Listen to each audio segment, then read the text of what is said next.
Welcome in from your SUV, from your tractor or your ute, or maybe you're even riding your electric motorbike. But from wherever you are, you're with Alistair Moorhead and Glenn Judson, and this is the Al and Juddy Show.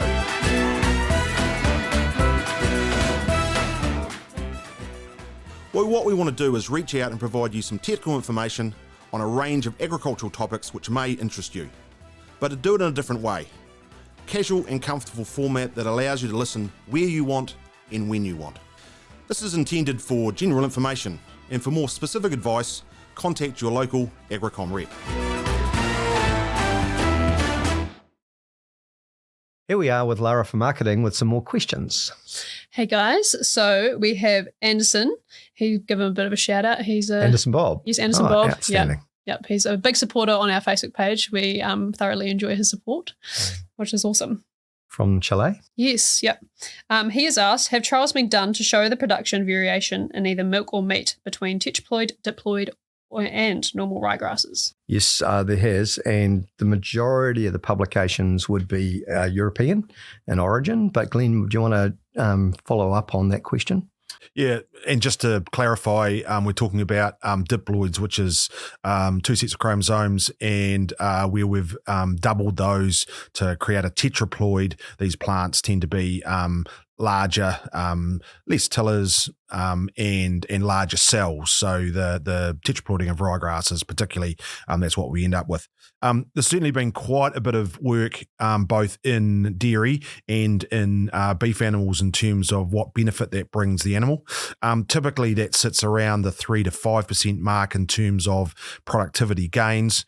This is driven largely by some changes in digestibility and even some changes in total intake from the animal. But the magnitude of those differences is around 3 and 5%, and largely are driven by being slightly more easily harvested, so more erect with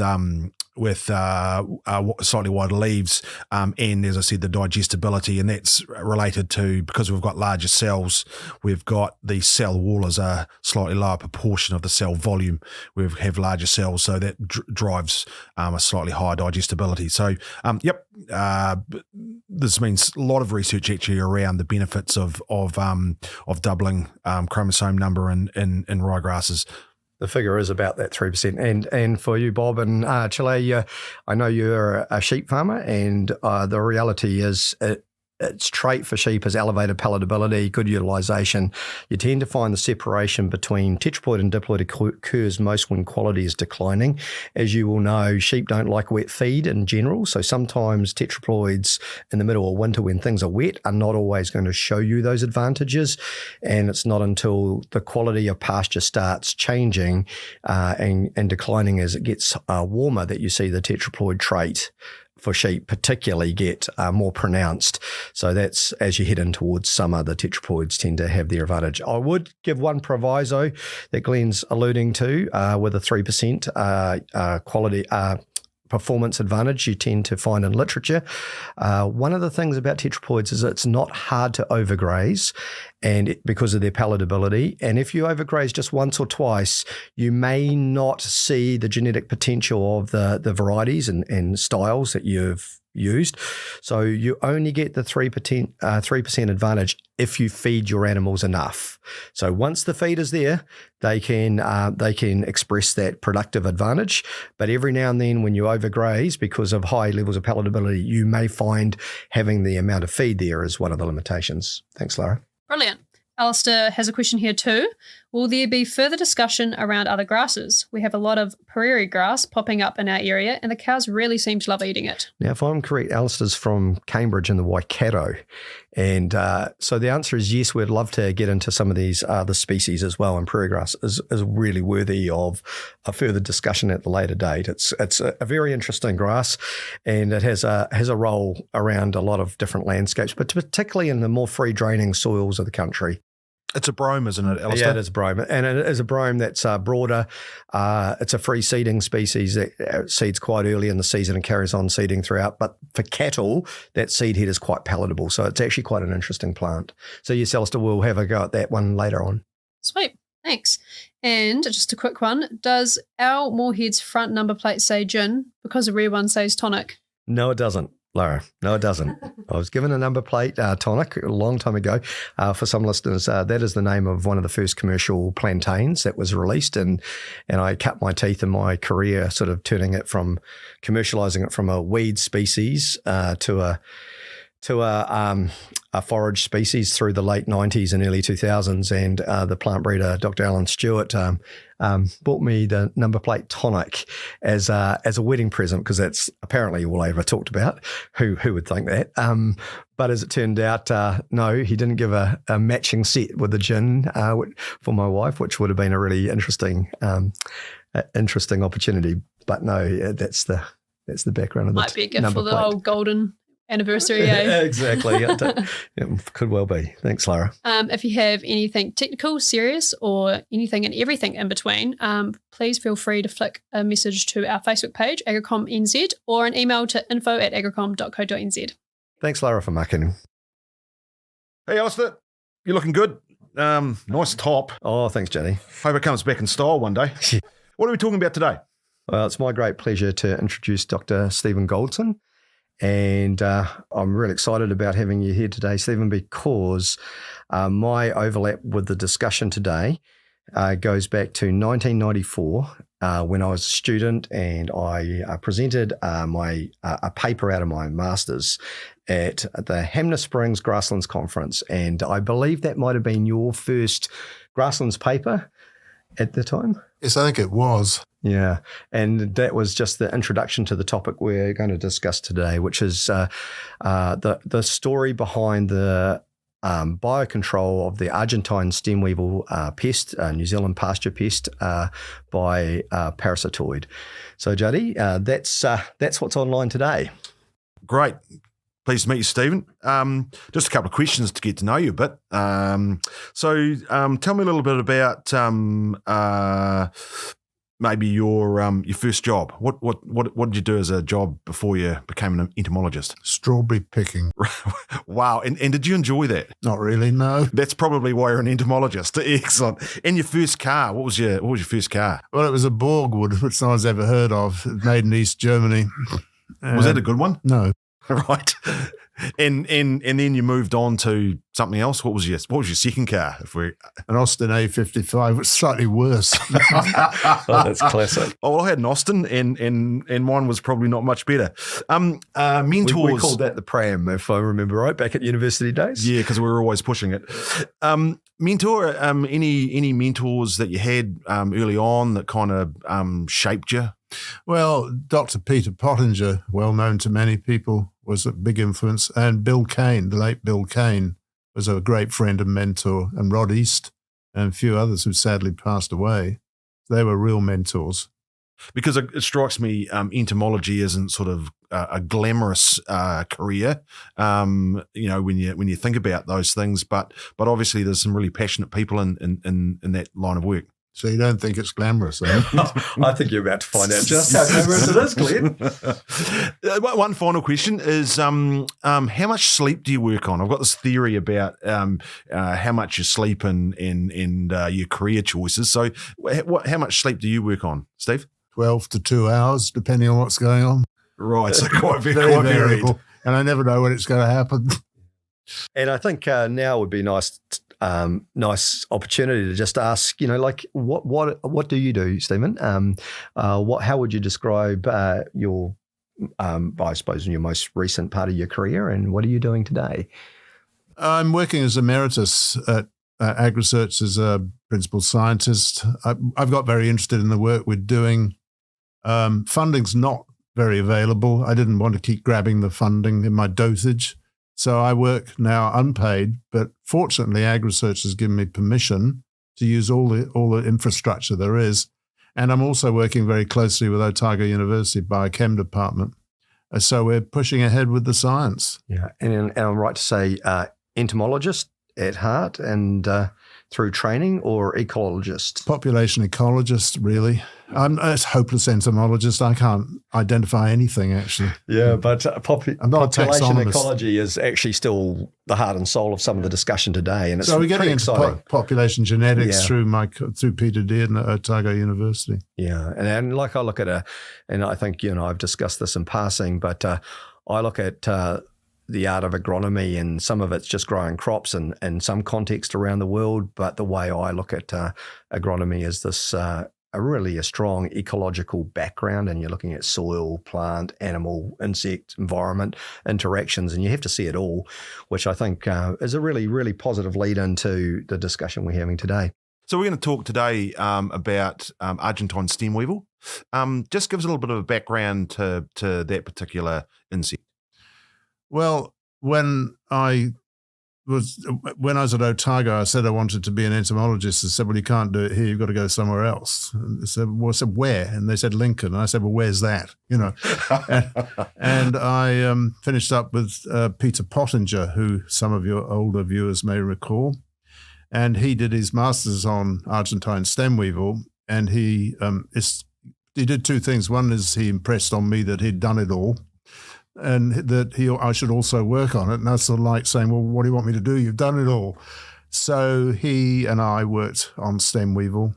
And When did that start? How long ago was that? well, this is about 1974. Yeah.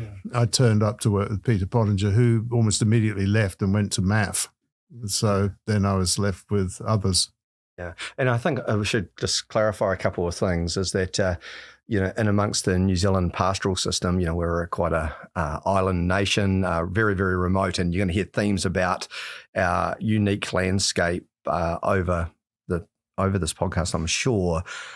But we have about 3 or 4 very, very big pasture pests associated with our introduced production systems, particularly in our grasslands, and two natives that have successfully crossed into our farming landscape.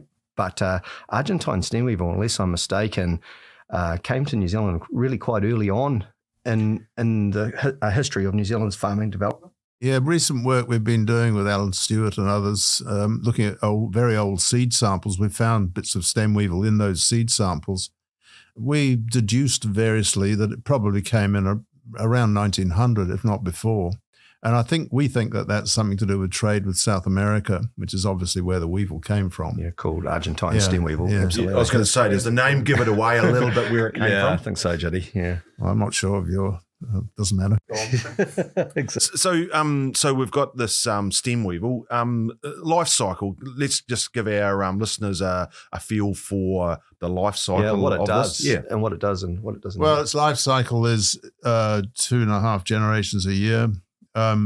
Interestingly, it goes into something called diapause, which is caused by shortening days. So it's a photoperiod, and it goes into a kind of hibernation, which it doesn't need to go into in New Zealand. Our climate's not such that it needs to do that, but it's what we call relic behavior. It's what it evolved when it was in South America, and it's still doing it.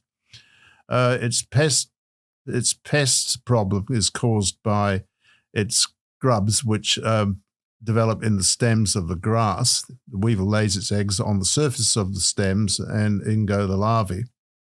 And in order to produce another stem weevil, at least sort of 4 to 7 tillers are killed in the process of one generation. The thing about stem weevil here is we have found up to about 500 per square meter. That is adults, which is astonishing compared to what we see in South America. And it's that burden of, if you think each of those weevils has killed 5 tillers, it can just wipe out ryegrass. And in practice, in my history of practice in pastoral landscapes, I describe that as a stem weevil storm, where you can see feeding in different locations, but when you get these storm events, it's just complete annihilation. Yeah, you don't get any recovery after it's rained. It looks like it's droughted, and then you get autumnal rain and nothing happens. And that's classic stem weevil. And it's quite uniformly distributed, so it's not like grass grub or something. It's pretty much across the whole palette. And that's really why this story today is so significant, because the next part of this discussion is that, looking at strategies for managing such an important pasture pest in the New Zealand landscape, our business has invested in many years of endophyte technologies, and endophyte is a natural fungus found in the ryegrass plant, which has the ability to manage Argentine stem weevil to a certain degree, but most of this is found in perennial ryegrass. So you've got annual ryegrasses, biannual ryegrasses, and hybrids, and many of these have different relationships with the fungal endophytes. So not all fungal endophytes are fully effective against Argentine stem weevil and have different mechanisms for working on. So we've got this. But this story today is about the a development of a biocontrol in this field. So really, I suppose, delving into what are we talking about as far as a biocontrol for this sort of... Well, the first thing I would say is because the larval stages are in the stems, there's no chance at all of using pesticide. And besides, you can't really use pesticide on a broad acre basis anyway. The other problem with stem weevil, of course, is it nips off the cotyledons of the emerging grasses. So you've got a real problem there at pasture establishment. So just to clarify, the adult weevil is a pest of very, very newly emerged pastoral grasses. And so that's a pest. But it's the larvae that is the damaging event of a established pasture. Yeah. And economically, they're both probably about equal, but the pasture establishment phase is quite a dramatic, dramatic collapse, particularly.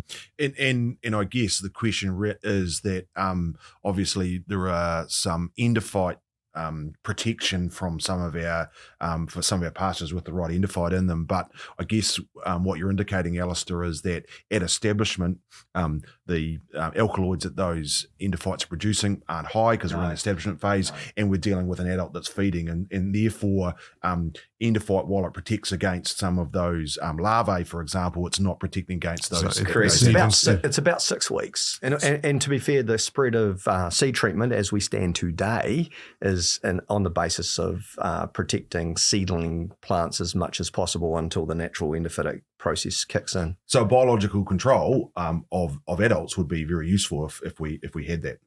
Yeah, anything that reduces the population is what biocontrol is about. Biocontrol is not complete control, as you know. It's about suppressing the weevil levels to a level where they cease to do a whole lot of damage because the plants are compensating for that damage. So the idea is to drive the population down and keep it down.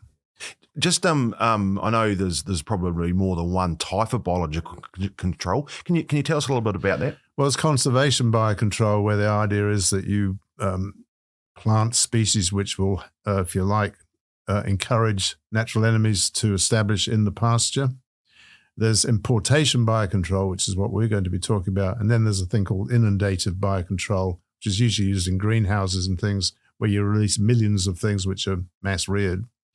The conservation biocontrol in New Zealand doesn't work very well because our forest areas have biocontrol agents in them, but they evolved to live in our forest areas. They have had nothing to do with the ryegrass, clover, and European plant species that we're using in New Zealand. So consequently, they don't move into our grasslands, into our pastures in the way that they do in Europe. And so quite a lot of what we see about pest management in pastures in Europe doesn't really apply to here. Which is a really important point, because I guess what you're saying is we can't look abroad for the solution. It's actually got to be quite New Zealand specific. Well, what we can't, in terms of conservation biocontrol, we can't use examples from abroad. What we can do is importation of biocontrol, which brings in specific natural enemies which have evolved and been associated with stem weevil through evolutionary time, which is what the importation biocontrol is about. So that's the bigger point. Yeah, very unique landscape. We've got lots of biodiversity, but it's inherently evolved for what we have been in the past. Yeah, native. Yeah, we've been brought a very developed and new grasslands to our country and our intensive temperate agricultural system. And so the reality is probably it is well worth touching on this point, is that literally any introduced pest that comes to New Zealand has no natural enemies, and it's quite a big deal. So they're using the jargon, our grasslands don't have much biotic resistance, which means resistance of biological things to the invasive species. So species which are trivial importance overseas get here and they go nuts because they get into wall-to-wall high quality forages. There's no brakes on their population buildup, which is why we get these colossal numbers of species which never show up like that in the places they came from. Absolutely. And that creates that same discussion and the same potential outcomes from biocontrol. So it's double sword. New Zealand is relatively free of pests thanks to biosecurity measures and MPI and all that stuff. But when we do get pests, we have a big problem with the few that we do get. There's a lot to be said for keeping them out of New Zealand, because when they come in, they love the place. They just love the place, like we do too. So no, that I suppose leads on to what are the parasitoids we've been looking at in New Zealand over the years, and probably we are a success story, which has got a little bit to be said for what we've just described about the environment, is that we have a very distinctly different environment to the forage landscape we've created. We have understood that the border is the best place to protect our country from just any basic pest, because when it arrives here, it doesn't come with its whole ecosystem. It comes by itself, and you tend to find we have created a very nutritional landscape for virtually anything that does arrive. But the same can be said for the parasitoids and the success of them when they are introduced into New Zealand. Yeah, well, certainly the weevil pests in our pastures, we've got lucerne weevil, Argentine stem weevil, and more recently clover root weevil. They're all weevils. They're all big problems in our pastures. They've been controlled by a tiny wasp called Microtonus, and it's been highly successful, the Microtonus work, very successful. And the reason for that, we believe, is that the natural enemies, these Microtonus species, have been brought in without their own natural enemies. So they are free to, they go gangbusters as well. So really, they've been introduced into an ideal situation, plenty of hosts, no natural enemies. So they've reached they're very capable numbers in terms of suppressing these pests. The big challenge was a twofold, that is finding them overseas.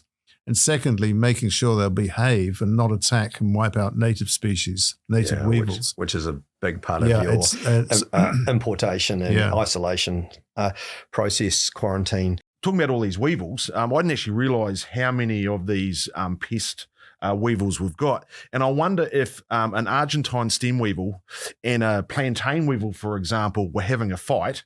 Who do you think might win that one? Oh, really? I would say Argentine stem weevil. Yeah. You'd say the Argentine stem weevil? That probably makes the plantain weevil the lesser of the two weevils.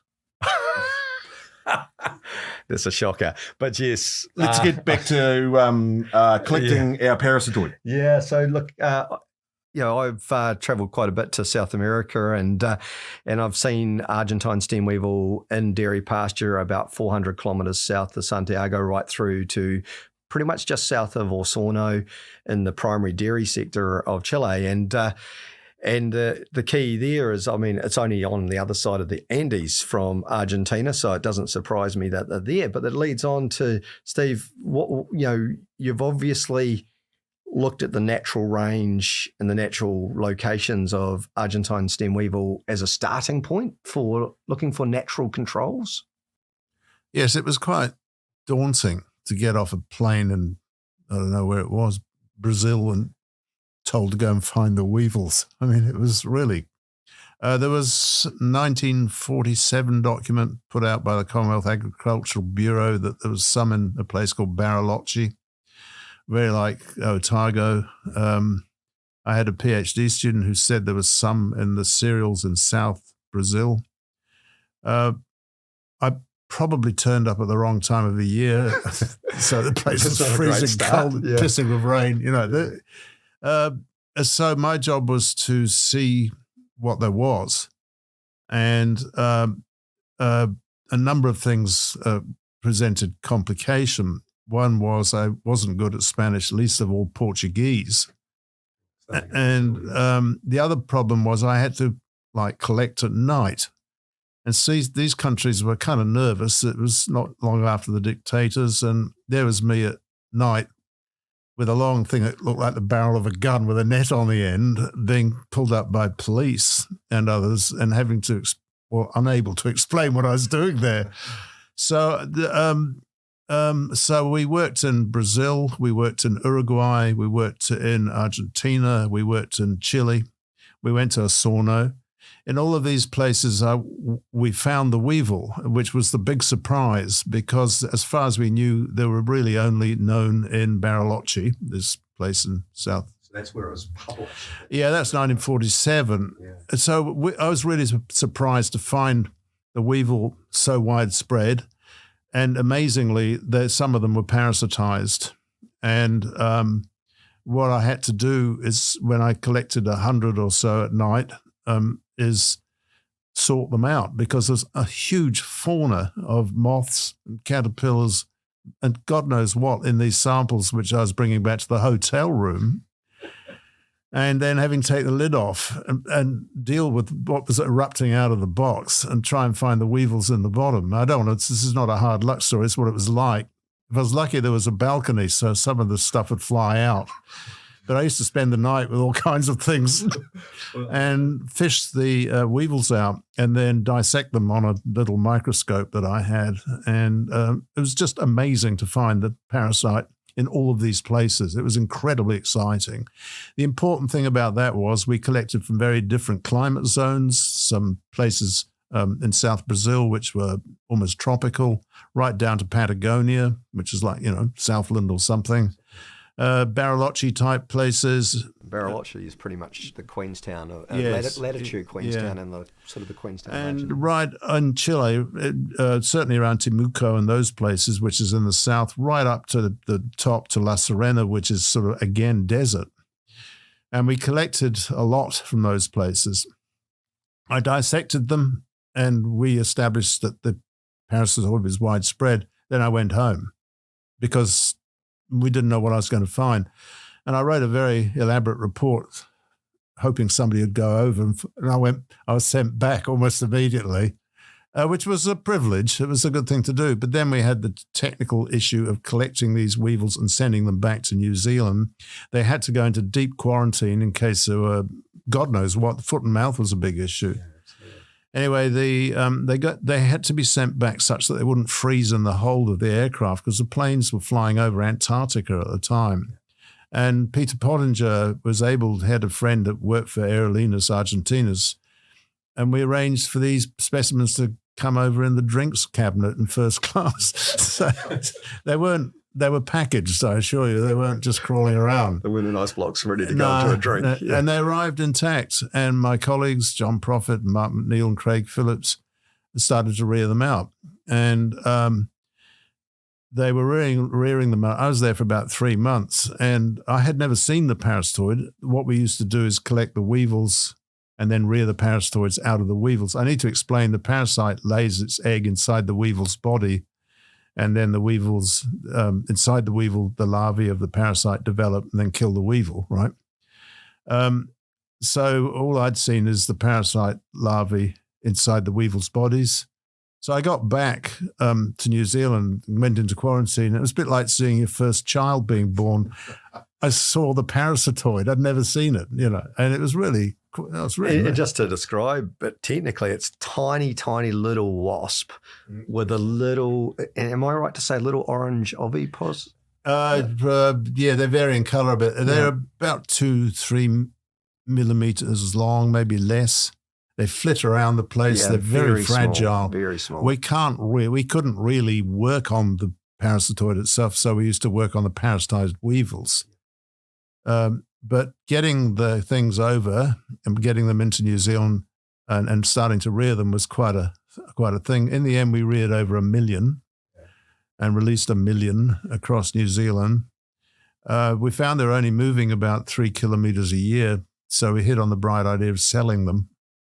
And so that's a really big deal, because it actually sets a scene for a little bit of what is to come in the storyline. So again, once I've went through quarantine, and you've also, I assume during that phase, you were doing a lot of reviews on what other species that could be impacted by it if it was released. So a lot of, I assume, a lot of basic work around existing insect species. Yeah, we spent 700,000 or 1 million testing this parasitoid, this tiny thing, on other weevils to see if it laid its eggs in other weevils. New Zealand species, native species. And we found that it was pretty much stuck to its knitting. It was particularly enthusiastic about Argentine stem weevil and not very interested at all in the native weevils. Which must be really important when you are importing exotic species. This must be a really important aspect of biological control. Yes, it's about conservation. The last thing we want to do is wipe out the last numbers of a rare New Zealand. Yeah. We're also fearful of disease, particularly foot and mouth and other diseases, because all sorts of rubbish was coming over. We didn't know what we had. So that was a major part of the project, was to get permission to start this. How many years did that sort of entail? Well, it took a year to, probably importation, a year to a year and a half. That includes finding it, bringing it in, and proving that it was going to stick to stem weevil. Was that initial importation in the drinks cabinet up the front of the plane? Was that the one and only time that material came? I said when I was over there, I was sending bunches over all the time to my colleagues. So we must have sent several boxes over. We had special boxes with labels all over them, as you'd imagine. And so we continuously acquired them over 3 months or something like that. The important thing was that we kept the populations separate. So the ones we collected in South Brazil were different, in a different cage, if you like, from the ones we collected somewhere else. And we actually, the important thing about these parasites is they reproduce without males, so they produce identical daughters. So we kept each identical daughter line separate in order to maintain what we called diversity, because we didn't know which were going to do well and which weren't. Because that's quite a big deal, really, because basically they're clones. Yeah. And so obviously genetic diversity of clones is pretty well very, very narrow. So right from the start, your diversity within this population came from your collecting zones predominantly. Because within a narrow zone being clonal, they have very little diversity within a zone. Well, it's interesting. We don't know what diversity we have within the zones or between the zones. Yeah. And we're only just finding that out now since we've got whole genome sequencing. Yeah. We know that there were somewhat differences in their appearance if you tried very hard and looked at the veins in the wings and all this sort of stuff. But the diversity is very much a part of what we were trying to do in order to cover the New Zealand ecosystems. Yeah, absolutely. And without going into too much detail, it was suggested we played God, and we got the ones from South Brazil and released them in Northlands, and the ones from South Patagonia went to Otago. And I said, no, we'll release equal numbers of all of them everywhere, and we'll let nature decide through selection. Which was the right thing to do. It was very laborious. We had 100, I think in the end, maybe 130 separate lines or something, and we equally raised all of those lines, and we released equal numbers of each of those lines in every place in New Zealand. Yeah. Now, that's where the science came into. Yeah, and this is a really big part of what is about to become the most interesting part of the story. So coming back to the release phase, I did a wee stint at DSRI and back in the day where we were collecting biocontrols for ragwort and a number of the other weed species back in the day, and used to have to collect them and then send them off for releasing. Now, you did 1 million of these tiny, tiny things, but I assume the release was actually the parasitized weevil. Absolutely. So yeah, we couldn't really handle the parasitoid itself. It's so flighty and so fragile. Very fragile. Yeah. So the big point here would be good for everyone to be aware of is that it only spread at about 3 kilometres a year, and nature was going to take a very, very long time to achieve population across the whole landscape. So again, we were parachuting literally these populations into different remote areas, and then it would still take 3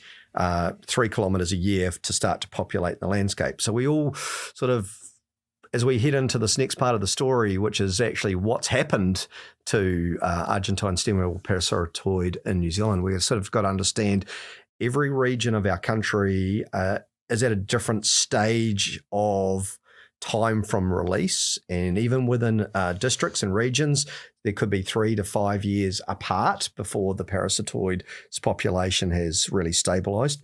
Because what has become most interesting, and this is all sat across my career as an agronomist, is watching the impact of the parasitoid on moderating the pasture damage associated with stem weevil. We still see the odd stem weevil storm as the parasitoid has taken time to catch up with the population in, for example, a cold spring. But what we've seen in the last decade is more and more of these storm phases taking out our pastures, both young pasture but also fully established pasture that haven't got effective endophytes in them. We're seeing more and more pasture persistence issues, and that started to pretty much kick in around, in my opinion, probably about 2010 to 2012. I started seeing stem weevil again at these levels. So what was actually happening, Steve? A couple of things happened. We sold these without knowing if they were going to work, which is a leap of faith. Yes. And we put all the caveats around, well, it is biocontrol, we don't really know. Well, it shot up to 90% parasitism all over the place incredibly quickly within 4 years. Like hugely successful. Yeah. And this goes back to the ecology, doesn't it? It goes back to the fact the wasp had no natural enemies. Absolutely. So it just had this lovely smorgasbord of stem weevil everywhere and had no natural enemies. So that tells me the reproductive rates should be relatively high. Just give me a feel for, an adult laying eggs. What is the reproductive rate? How long do the adults live? So the guts of it is they lay about 40 eggs each, or 60, somewhere around there. They live about 3 weeks. They're incredibly good at finding the weevils, and they don't attack the same weevil twice, and they lay 1 egg in each weevil. They have some magic way of telling that this weevil's parasitized and this one isn't. Wow. So they use their whole complement of eggs. Now, what's interesting in the native ecosystem, and I'll go back to that briefly in a minute, in the native ecosystem, that is the intermontane valleys in South America, there's bugger all plants and bugger all weevils. So they have to work really hard to find the weevils.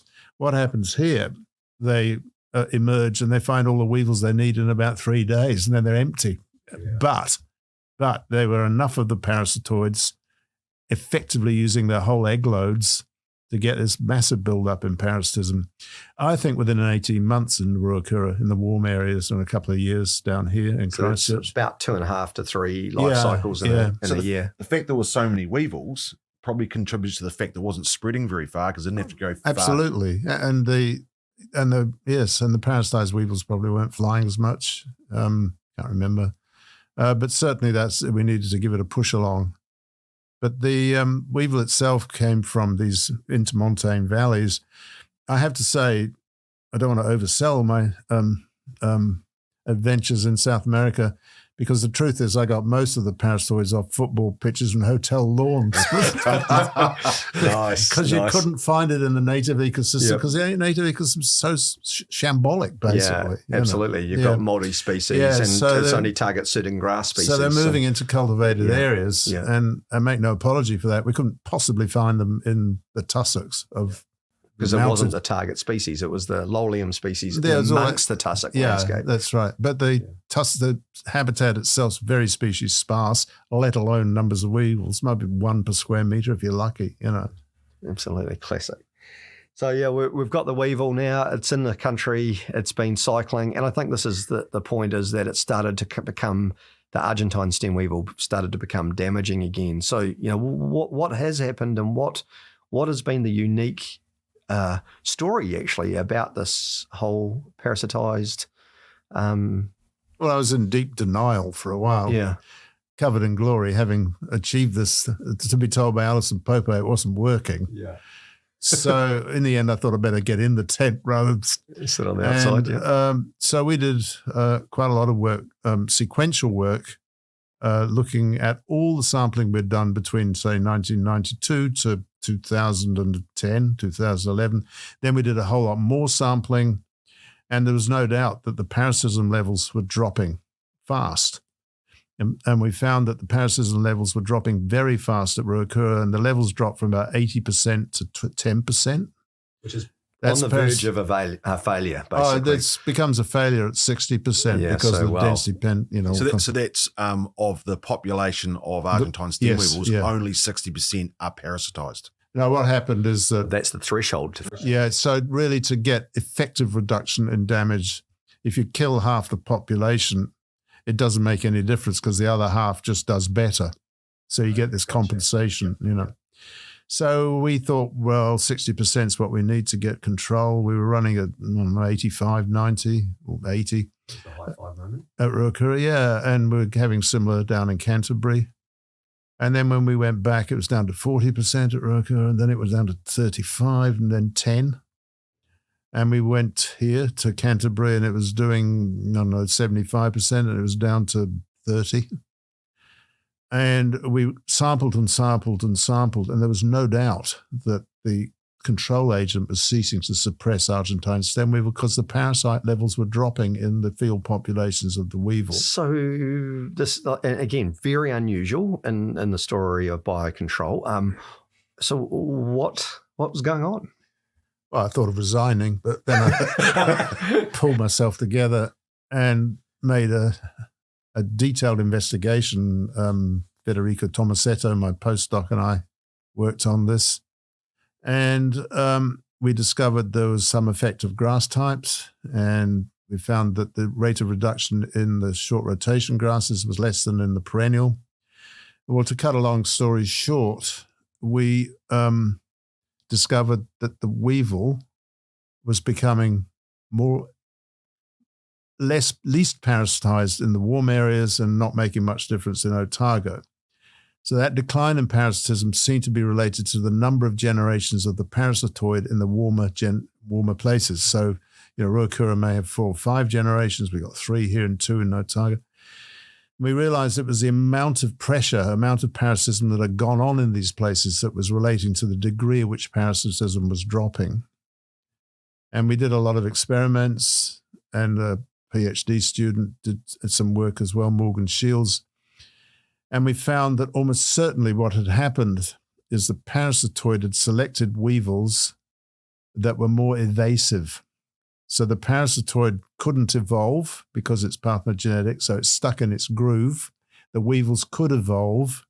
And what happened is the pressure that the parasitoid had put on the weevil population resulted in the surviving weevils being those that could best escape from the parasitoid. Sneaky weevils. Yeah, sneaky weevils. So, yes, that's right. So we, thank you. So we kind of cracked it. And then when we thought about it a bit more, we realized that the weevils that we collected in South America probably had a bit of evasive ability because of the pressures that had been under in its native range. And what happened is we selected on that evasiveness in New Zealand to get a crop of resistant weevils to the parasitoid. So, and sort of population, so there's a couple of linkages there, remembering that the parasitoid only travelled at 3 kilometres a year as it expanded. So every region in New Zealand hits sort of like peak parasitism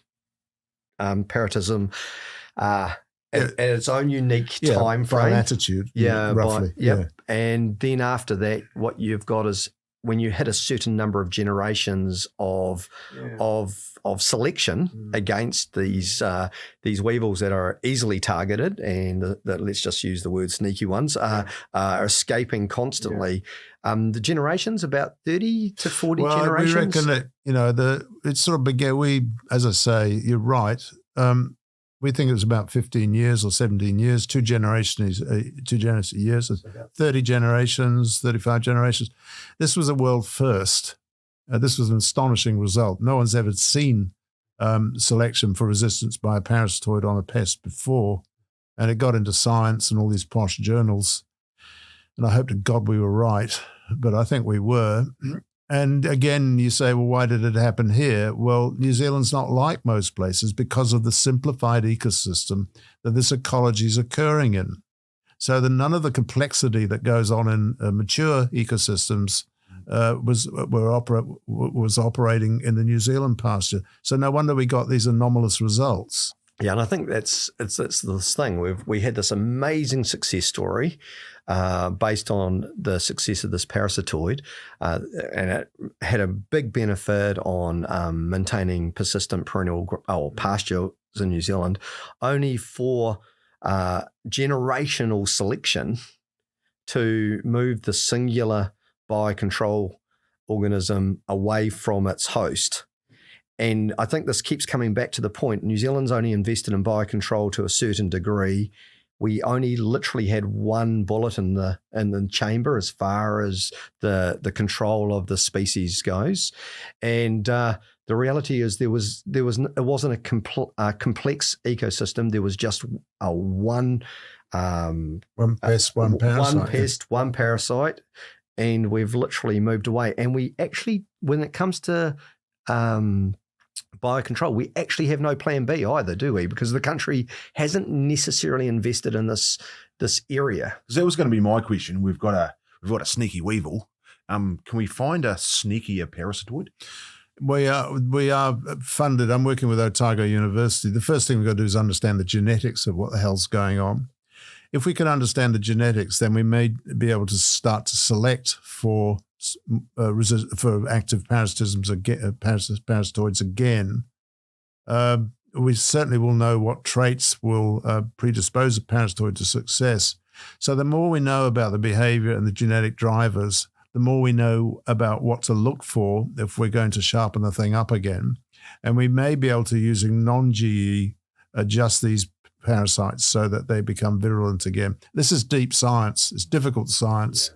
Yeah. The other answer is, well, you can always go back to get South America and get some more, but we might just bring back what we've already got. Yeah. And with that in mind, because your genomics testing all these populations of clonal, basically a clonal parasitoid, it really does highlight that basic scientific principles that you use by using diverse regions of capture and maintaining those populations individually could yet still hold a small key to some of our easier reactions to the If we look at which lines, pathogenic lines, and from which areas they were collected that are doing best in the different zones in New Zealand, we can then look at those, interrogate those, and see what traits have allowed that selective advantage. Now, this might not work. It might not happen. This is science. Yeah. But we've got to follow it up. And we are following it up. Otago University is working with us a lot. And we have got some money for researching what it is that makes an effective biocontrol agent, so it becomes a science rather than an art, which it has been in the past. So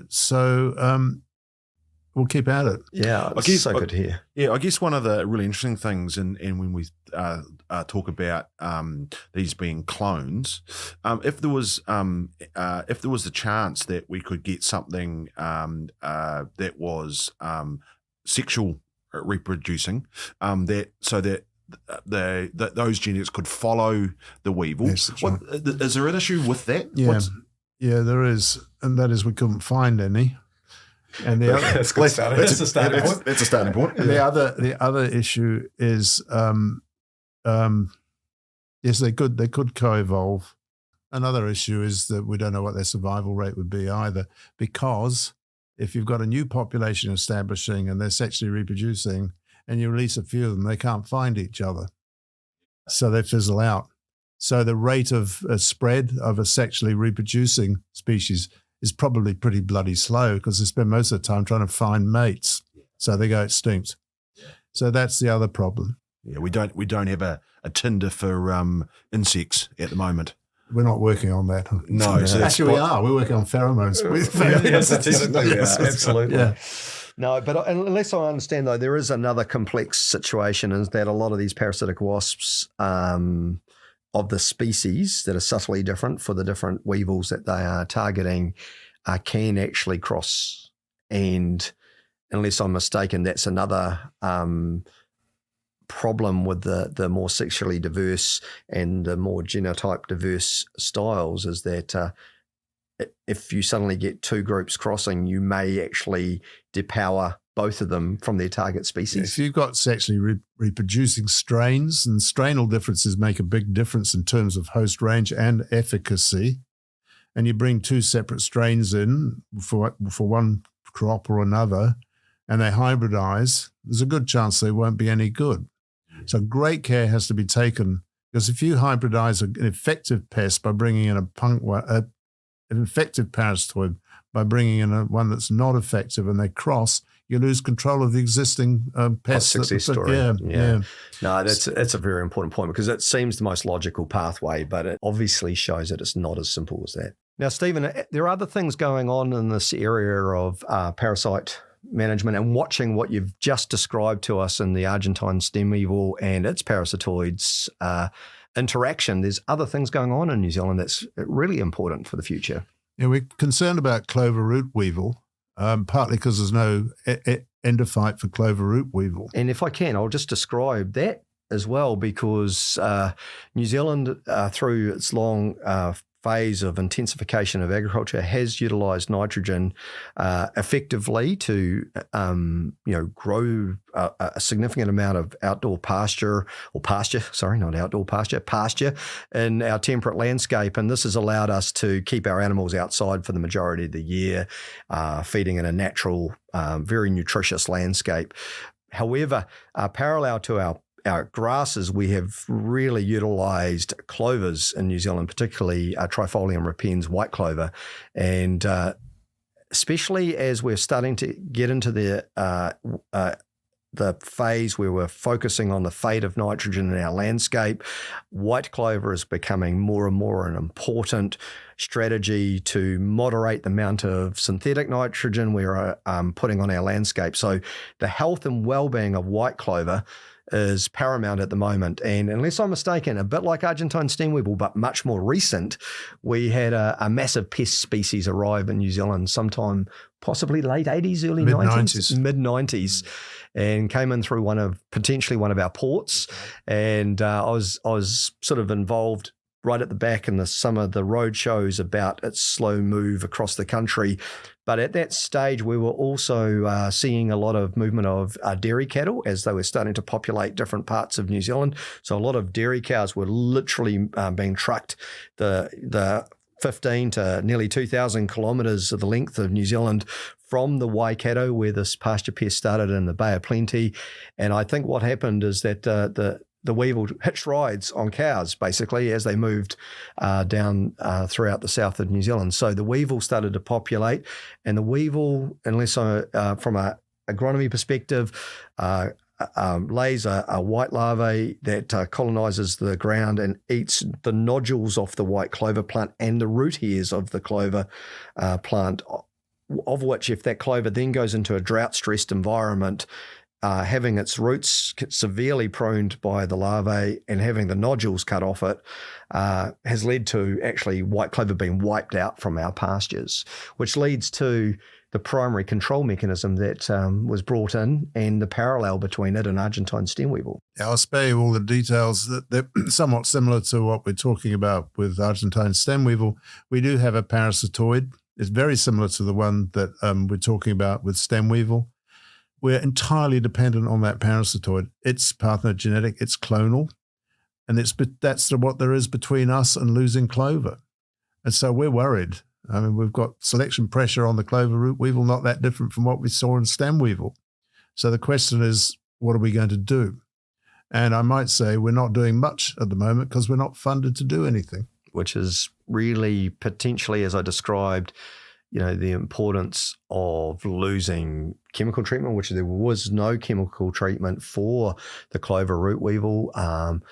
Really the parasitoid for the clover root weevil has been a huge solution. And I suppose this is the thing, is we've only got one bullet in our gun and we've actually fired it. And so some of what we've already discussed today and the high level science behind the genomics that you've identified with Argentine stem weevil, I assume is one of our great hopes of taking the learnings that you and Otago University are finding in the genetic diversities that are coming from these clonal populations, could be one of our great hopes for trying to manage its population in the future. Yeah, we're doing a bit on the genetics, but not much. And there's no crisis now, but there sure as hell will be if this thing gets out of control. And we're not really doing enough to know what the alternatives are and what we can do about it if it ceases to be effective. There's, again, a large group of us working on this, or there has been. Many of the people have left or have been diverted to doing other things.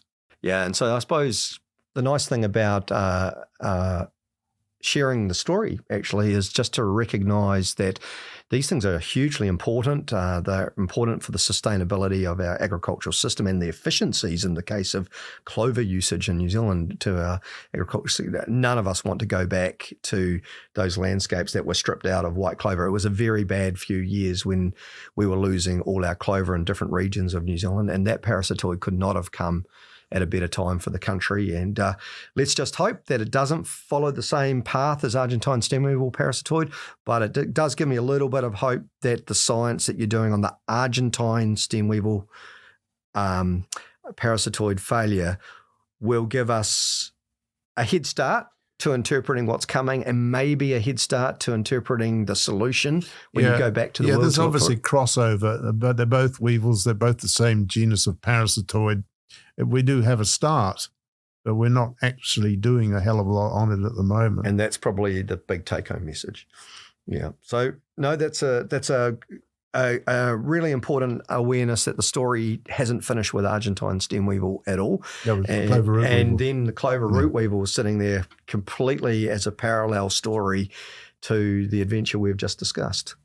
This has been a fantastic podcast. I've actually learned a lot in terms of this. Summarize, Alistair. What are the key messages that have come from today? Well, if I was to start the process, I would look at the unique landscape that New Zealand is. We're very diverse, but we're very diverse in what's involved here over millions of years. And I believe as we evolved and became an agricultural country, we obviously brought in a lot of species to drive that agricultural development. And in doing that, we were an island without a lot of things here. Everything's been brought in. And so one of the big messages is that when a pest gets across our border, it has an absolute free lunch, a free ride, and just explodes like nowhere else in the world. Really insignificant insect pests around the world come to New Zealand and just become a major economic pest.